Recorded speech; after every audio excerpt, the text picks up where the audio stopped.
निर्भीड निष्पक्ष उटंकनाचा बुलंद आवाज, राजसत्ता न्यूज।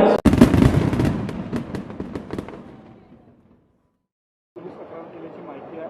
एकूणच या सगळ्या प्रकरणात आणखी मंत्री गोवले असा आरोप देखील काल वडेट्टीवार यांनी केला होता आणि उद्या सभागृहामध्ये सरकारला धारेवर धरून काही पुरावे ते पुरावे देखील सभागृहात मांडू अशी विरोधी पक्ष। बघा, हवेत बोलणं याला काही अर्थ नाही।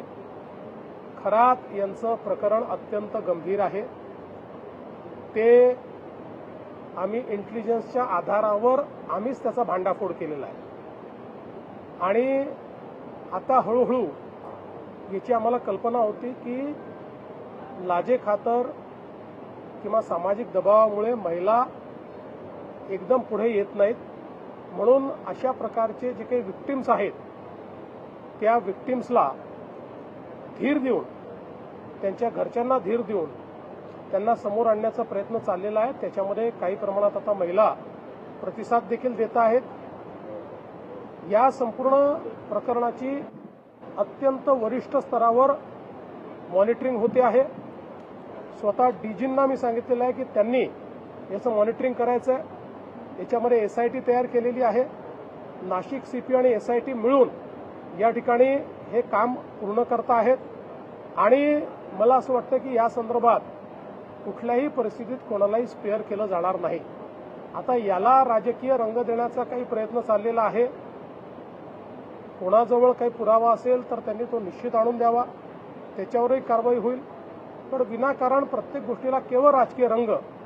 आता अनेक लोक जायचे, विरोधी पक्षाचे कोण कोण गेले त्यांचे मी पुरावे देऊ शकतो।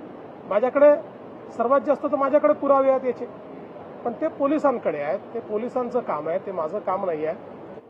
त्यांना खरातांना भेटणाऱ्यांपैकी कोणाचं इन्व्हॉल्वमेंट असेल तर कारवाई होईल, पण कोणी भेटलंय अशा याच्यावर जर कारवाई आपण करायला लागलो तर मला असं वाटतं की मग तुम्हाला माहिती आहे की कोण कोण काय काय कसं कसं करायचं। आता कालच तुम्ही देखील त्यांना आउट ऑफ टर्न पाणी कोणी दिलं, कसं दिलं, 40 किलोमीटर पाण्याची लाईन कशी दिली, हे सगळं तुम्ही काल दाखवलेलं आहे। त्याच्यामुळे मला असं वाटतं की याच्यामध्ये राजकारण करू नये। हा महिलांच्या डिग्निटीचा प्रश्न आहे।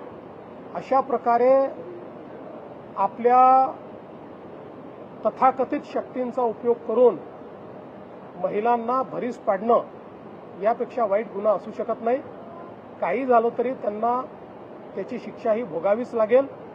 सरकार आणि पोलीस याकरता जे करावं लागेल ते करायला तयार आहे। ज्या मंत्र्यांच्या फोटोसोबत त्यांच्या विरोधकांकडून राजीनामे मागितले जात आहेत, मग मी पुन्हा प्रश्न विचारतो तुम्हाला की ते तर ठीक आहे, कोणी कुठे भेटलं, कोणासोबत फोटो आहे, काय आहे, या तर गोष्टी असतात।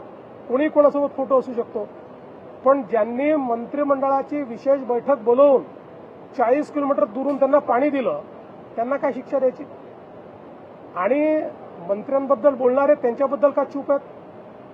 तिथे तोंडाला कुलूप का लागतंय? सिलेक्टिव्ह का बोलताय? त्यामुळे काहींना केवळ राजकारण, आम्हाला राजकारणात इंटरेस्ट नाही आहे। आम्हाला महिलांच्या डिग्निटीमध्ये इंटरेस्ट आहे। आम्हाला ज्या महिलांच्या सोबत त्यांनी दुर्व्यवहार केलाय त्या प्रत्येक महिलेला न्याय दिल्याशिवाय आम्ही शांत बसणार।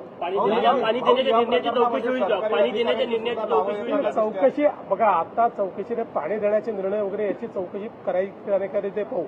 पहिल्यांदा चौकशी महिलांच्या संदर्भात।